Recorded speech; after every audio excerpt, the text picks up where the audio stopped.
Hello tout le monde et bienvenue dans cette nouvelle vidéo, j'espère que vous allez bien. Donc je vous retrouve aujourd'hui dans la découverte de cette box et de la technique du slab. Donc c'est une box de Graines Créatives, ça s'appelle Atelier Slab et donc c'est un kit avec tout ce qu'il faut pour refaire tout ça. Donc on va faire ça ensemble, on va l'ouvrir et la tester.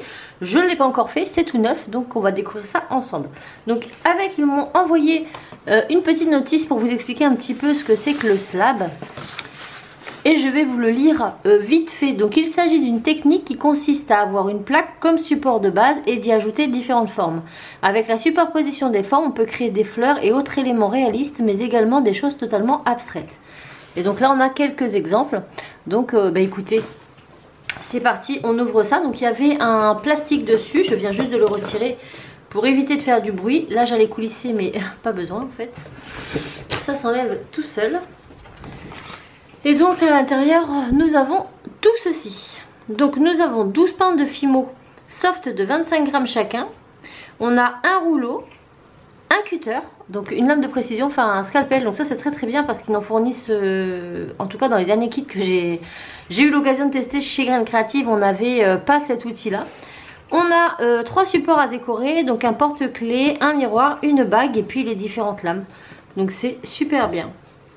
Hop, on a une jolie boîte que l'on peut customiser. Et je vais essayer de l'ouvrir à l'endroit, ça sera mieux.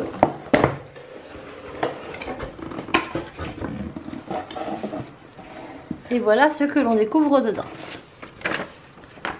Donc pour aller plus loin, donc là il nous montre les différentes choses qu'on peut acheter en plus pour réaliser plus facilement des slabs. Donc une machine à pâte, un tapis en silicone et différents outils.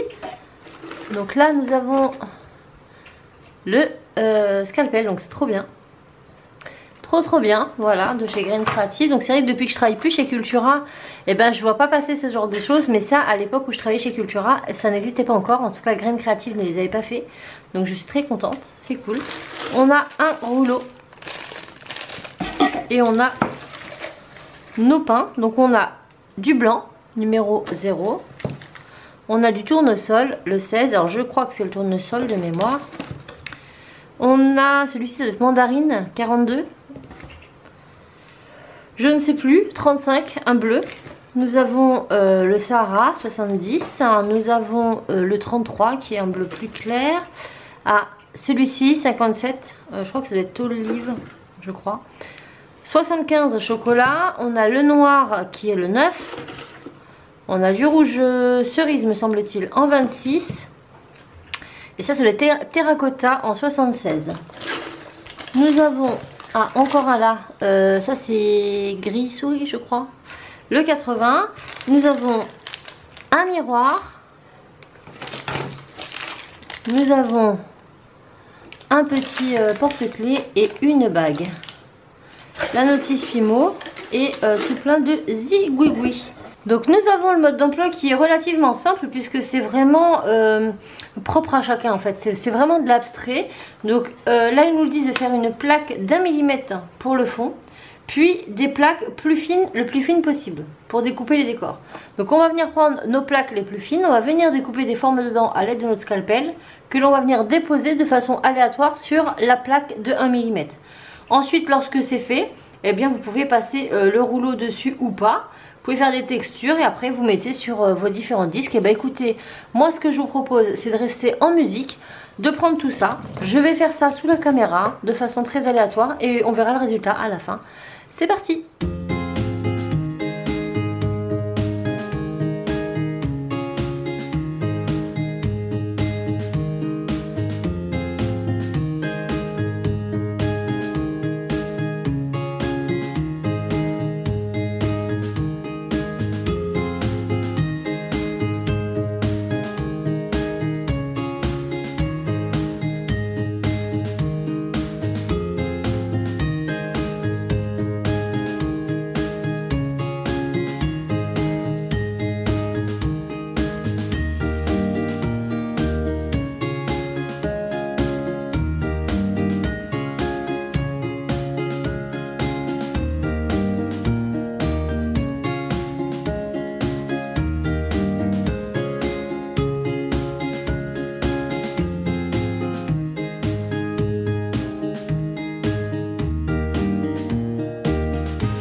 Donc maintenant on va passer ça au four 30 minutes à 110 degrés et je vous retrouve juste après. Et voilà ce que ça donne. Donc il est encore chaud parce qu'il sort du four, donc je vais pas y toucher parce que je vais me brûler les mains. Mais je suis très contente du résultat. Alors je pense pas que je vais vernir parce que je trouve qu'avec les oranges et les citrons, ça va pas forcément faire bien, sachant qu'en plus je les ai texturés, donc je pense que je vais garder cet effet mat. J'avais vraiment peur d'abîmer mon blanc parce que je suis pas très... je salis très souvent blanc. Là pour le coup impeccable. Par contre garder des lingettes à portée de main, ça sera beaucoup mieux. La seule chose que je reproche au kit, c'est de ne pas avoir un tutoriel plus explicite. Là on vous explique comment faire des slabs en règle générale, mais pour quelqu'un qui débute, c'est pas forcément évident de se dire ah bon, comment je vais mettre ma plaque sur mon cercle ici, sachant qu'on a des supports dedans, donc c'est pas comme si qu'on n'en avait pas. Voilà, je trouve que ça manque d'un tuto spécifique pour le miroir, pour la bague et pour le porte-clés. Voilà, c'est mon avis. J'ai vraiment essayé de le refaire en mode de débutante. Je ne connais rien à la Fimo. Est-ce que j'arriverai à le refaire? Donc oui, mais après c'est vrai qu'il y a beaucoup de personnes qui manquent d'inspiration et au début ils ont vraiment besoin de tutos bien détaillés pour pouvoir reproduire et au fur et à mesure du temps se débrouiller par eux-mêmes. En tout cas c'est ma vision des choses. Donc le kit est complet. Le fait qu'il y a pour une fois un scalpel, c'est top parce que pour le coup pour quelqu'un qui débute, on a déjà le scalpel, le rouleau et les pattes. Donc je dirais que c'est la base des outils à avoir pour la Fimo. Après vous avez des petits modèles sur la boîte. Là j'ai repris notamment un modèle qu'il y avait sur la boîte, donc il n'y avait pas d'explication, mais avec le visu j'ai réussi à me débrouiller. Donc écoutez, je suis très contente quand même de ce kit. Il est complet, il y a beaucoup de pattes, il y a de vrais accessoires dedans. C'est pas des outils en plastique, vous savez le fameux couteau rouge et le tapis en plastique que tout le monde connaît et qu'on doit avoir en 10 000 exemplaires. Là c'est vraiment des vrais outils, voilà, pour le coup de vrais outils. Et du coup c'est bien quand on veut débuter, on peut commencer avec ça. C'est une technique assez sympa, le slab. Moi je connaissais déjà mais je ne savais pas que ça s'appelait comme ça. Donc très agréablement surprise. C'est un kit quand même que je vous conseille si vous voulez démarrer. Dans la polymère en règle générale, ça vous permet de vous faire vraiment des petits bijoux pas compliqués parce qu'au final voilà c'est des plaques qu'on étale dans lesquelles on découpe des formes et on vient poser des formes sur une plaque. Enfin c'est très simple en soi et puis après on peut rajouter un peu de difficulté à nos réalisations. Donc moi je donne une très bonne note à ce kit. Je vous ferai d'autres slabs sur les autres supports que j'ai dedans, sur TikTok ou sur Instagram. Donc je vous les mets ici. Donc je vous conseille vivement d'aller voir ça. Et puis voilà, j'espère vraiment que la vidéo vous aura plu. On se retrouve très bientôt dans une autre vidéo de ce genre. On va découvrir un autre kit polymère de graines créatives. J'espère qu'il vous plaira tout autant que celui-ci. N'hésitez pas à me mettre en commentaire ce que vous en avez pensé. Est-ce que vous trouvez le kit complet? Est-ce que pour vous c'est facile si vous êtes débutant? Et n'hésitez pas voilà, à me donner vos avis parce que je pense que tous les avis sont bons à prendre et il n'y a que comme ça que Graines Créatives notamment pourra s'améliorer sur ses kits, c'est en ayant des avis. Voilà, donc dites-moi aussi si vous voulez plus de vidéos comme ça, crash test, box, etc. créatives. Moi j'adore faire ça, j'adore découvrir les box et tout, les tester. Donc j'attends vos retours en commentaire. N'hésitez pas à liker, à commenter et à vous abonner. Je vous envoie tout plein de bisous et je vous dis à très bientôt dans une autre vidéo. Ciao!